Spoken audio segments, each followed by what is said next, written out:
ne faut pas considérer que le port du masque serait l'alpha et l'oméga de la protection des personnes. C'est faux. D'abord parce que le masque, il peut être porté, retiré, touché. Et les services de réanimation, les services de médecine hospitaliers sont remplis de personnes qui, pour certaines d'entre elles, portaient des masques et considéraient que le masque allait les protéger. Et vous savez quoi? Moi, je ne sais pas utiliser un masque. L'usage du masque en population générale n'est pas recommandé et n'est pas utile.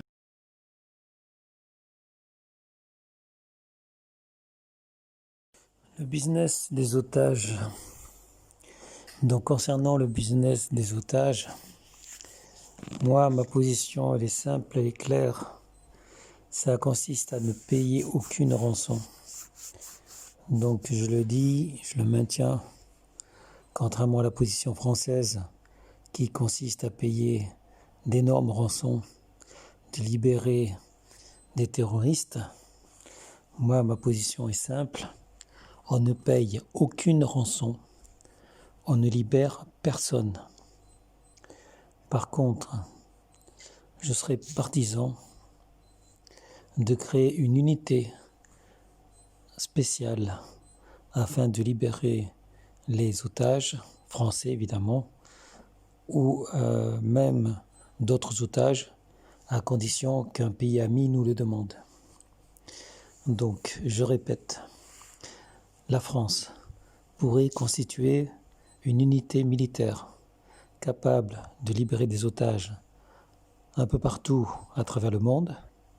Cette unité militaire spécialisée dans la libération des otages pourrait éventuellement pas être prêtée, mais être utilisée par des pays amis pour libérer des otages à eux. Donc on a en France les compétences pour créer cette unité militaire et il n'est pas question pour moi en tout cas, il n'est pas question de payer à nouveau des rançons, il n'est pas question de favoriser les prises d'otages parce qu'on voit bien que la France est l'un des pays qui paie le plus de rançons. C'est pour ça que les Français sont des victimes toutes choisies des prises d'otages. Pourquoi les kidnappeurs préfèrent enlever des Français que des Anglais par exemple ou des Russes? Parce qu'ils savent que la France paiera les rançons, la France libérera des prisonniers, libérera des terroristes. Ils savent que c'est forcément bénéfice pour eux de kidnapper des Français. Ils pourront ainsi avoir de l'argent, beaucoup d'argent, des millions. Ils pourront avoir aussi des armes. La France aussi livre des armes aux preneurs d'otages. La France donne des rançons, beaucoup d'argent. Il y a un business énorme, surtout du côté du Mali, où les nombres de personnes qui sont impliquées dans ce business est très importante. Voici concrètement comment je vois les choses. Quand il y a une prise d'otage, normalement, il y a des revendications. Les preneurs d'otages, ils veulent de l'argent, ils veulent des armes, ils veulent être connus. Donc, avec les informations que l'on a, on va envoyer des agents sur place. Par exemple, quand c'est au Mali, on envoie une équipe d'agents au Mali qui se renseignera sur place directement, avec toujours en contact avec le QG en France, donc le PC qui coordonne la recueil des informations, et en même temps, ou en deuxième temps si vous préférez, on envoie une troupe d'élite dans le pays, donc dans ce cas-là au Mali, une troupe d'élite armée, entraînée, très entraînée et armée, prêt à attaquer ou prêt à faire pression. C'est-à-dire, si on sait qu'il y a des terroristes quelque part, par exemple au Sahel, il faut que cette troupe armée, ces militaires, cette troupe d'élite, soit capable de se rendre sur place assez vite et capable d'attaquer. Donc, cette troupe d'élite sera évidemment en contact avec le QG en France. Elle recevra les ordres du QG et les agents qui sont chargés de recueillir des informations pourront, elles, informer à tout moment le QG en France qui coordonnera l'attaque avec la troupe d'élite qui est dans le pays et éventuellement si les forces nécessitent l'intervention d'une deuxième troupe d'élite, à ce moment-là, des renforts seront amenés sur place. On aura donc les agents chargés de recueillir des informations sur place dans le pays et la troupe d'élite prête à attaquer, plus des renforts pourront se déplacer et amener donc de l'aide à la première troupe d'élite si besoin est. Voilà. Donc en fait, c'est comme ça que j'agirai, puisqu'il faut mettre toutes les chances de notre côté. Si on veut libérer des otages par la force, il faut évidemment que la force soit de notre côté. Et non pas comme certaines opérations ont déjà eu lieu avec les services secrets français, qui ont malheureusement coûté la vie de l'otage, puisqu'il n'y avait pas assez de forces suffisantes pour libérer l'otage français. Donc c'est bien beau de vouloir libérer un otage dans un pays étranger, encore faut-il se donner les moyens. Or, dans l'affaire à laquelle je pense, les services secrets français, le service Action si vous préférez, le service Action n'avait pas envoyé une équipe suffisante pour agir. Et il suffit que l'alerte soit donnée pour que les kidnappeurs tuent leurs prisonniers et détalent, partent avant que la troupe envoyée par la France ne puisse agir. Si on veut mettre toutes les chances de notre côté, il faut non seulement des renseignements fiables, mais il faut que la troupe d'élite soit sur place pour agir au plus vite, avec éventuellement, si besoin, le soutien de forces militaires sur place également, qui puissent intervenir quand les forces ennemies sont trop importantes. C'est ma stratégie, c'est la stratégie que j'utiliserai effectivement pour libérer des otages. Donc je ne négocie pas avec les kidnappeurs d'otages, j'emploie uniquement la force. De façon à ce que tout le bénéfice de l'action revienne à notre pays. Puisqu'il n'y a aucun bénéfice à libérer des otages en payant des rançons, en donnant des armes, en donnant tout ce que les kidnappeurs veulent, c'est-à-dire libérer des prisonniers, libérer des terroristes, leur donner des armes, des explosifs, leur donner de l'argent, de façon à ce qu'ils puissent encore agir et qu'ils soient encore plus puissants.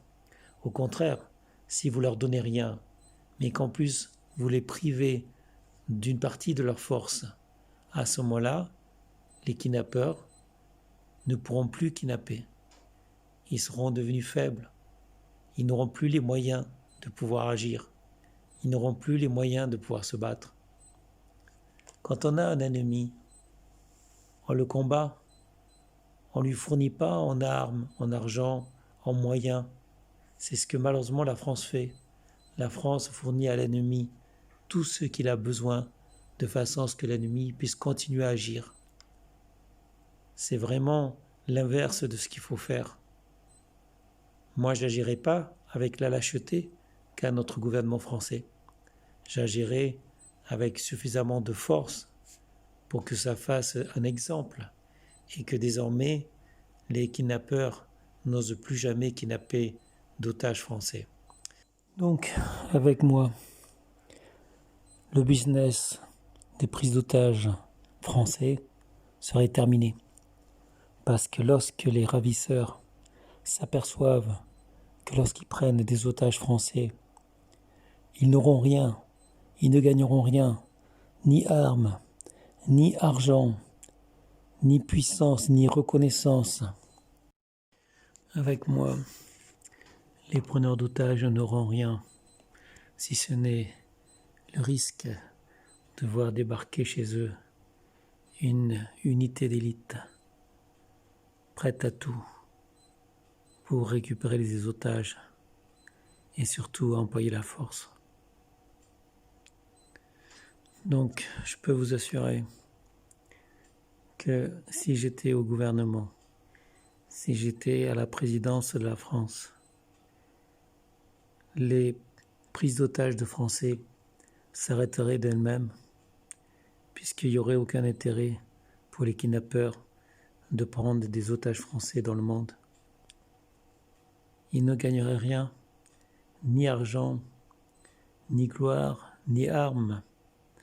Ils auraient seulement le risque de voir débarquer chez eux mon unité d'élite, une unité spécialement formée pour les traquer, pour les tuer, les exterminer et récupérer les otages.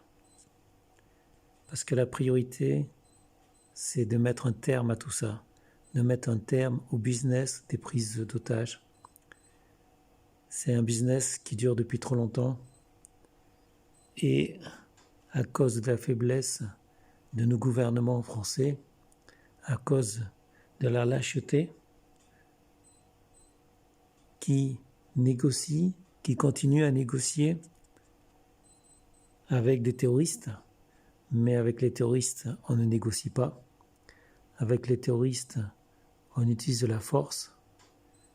C'est la seule chose qu'ils comprennent, les terroristes. Ils ne comprennent que la force. Moi, je ne négocie pas avec les terroristes.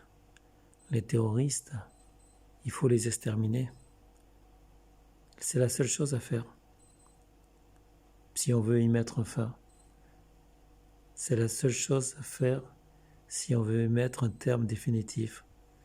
Sinon, les prises d'otages continueront, les terroristes continueront, puisqu'à chaque fois ils gagnent. Ils gagnent de la reconnaissance, de la gloire, ils gagnent de l'argent, ils gagnent des armes, ils gagnent de l'influence, et ils gagnent parce qu'ils font peur aussi. La peur doit changer de camp. La peur, c'est eux qui doivent l'avoir. Si on avait un gouvernement digne de ce nom en France, un gouvernement qui aurait les couilles d'agir, qui aurait les couilles de lâcher ses chiens de garde, ces militaires spécialement entraînés pour tuer, traquer, exterminer.